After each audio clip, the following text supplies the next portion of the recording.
നമ്മൾ പോകുന്നത് വയനാട്ടിലേക്കാണ്. കൽപ്പറ്റ പുതിയ ബസ് സ്റ്റാൻഡിൽ വീണ്ടും അടിപിടി. കഴിഞ്ഞ ദിവസം രാത്രിയിൽ 2 സംഘങ്ങൾ തമ്മിൽ ഏറ്റുമുട്ടിയിരുന്നു. രാത്രിയിൽ വാഹനങ്ങൾ കയറാത്തതും പോലീസ് പട്രോളിംഗ് ഇല്ലാത്തതുമാണ് പ്രശ്നങ്ങൾക്ക് കാരണമെന്നാണ് നാട്ടുകാർ ആരോപിക്കുന്നത്. കഴിഞ്ഞ ദിവസം സ്റ്റാൻഡിൽ ഒരു വിദ്യാർത്ഥിയെ കൂട്ടം ചേർന്ന് ആക്രമിച്ചിരുന്നു.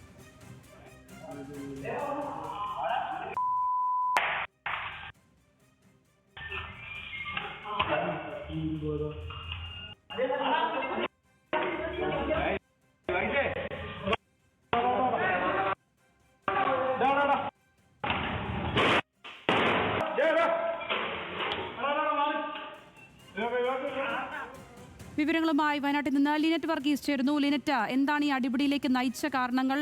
എന്താണ് അവിടുത്തെ ഒരു സാഹചര്യം? ഇത് നിലവിൽ ഇതുമായി ബന്ധപ്പെട്ട് പോലീസിൽ പരാതി ലഭിക്കുകയോ ആളുകൾക്ക് പരിക്കുള്ളതായോ ഒന്നും തന്നെ അറിവില്ല. നിലവിൽ നമുക്ക് ഈ CCTV ദൃശ്യങ്ങൾ അവിടുത്തെ വ്യാപാരികളാണ് തന്നിരിക്കുന്നത്.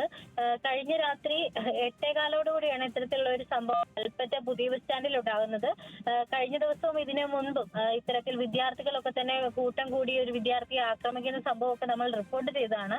രാത്രികാലങ്ങളിൽ ഈ ഒരു ബസ് സ്റ്റാൻഡിൽ ബസ്സുകൾ കയറാറില്ല, പോലീസ് പെട്രോളിംഗ് നടത്താറില്ല. ഇതിനെ തുടർന്നാണ് ഇത്തരത്തിൽ അക്രമികളൊക്കെ തന്നെ ഈ ഒരു കൽപ്പറ്റ പുതിയ ബസ് സ്റ്റാൻഡിൽ വിലസുന്നത് എന്നാണ് നാട്ടുകാർ ആരോപിക്കുന്നത്.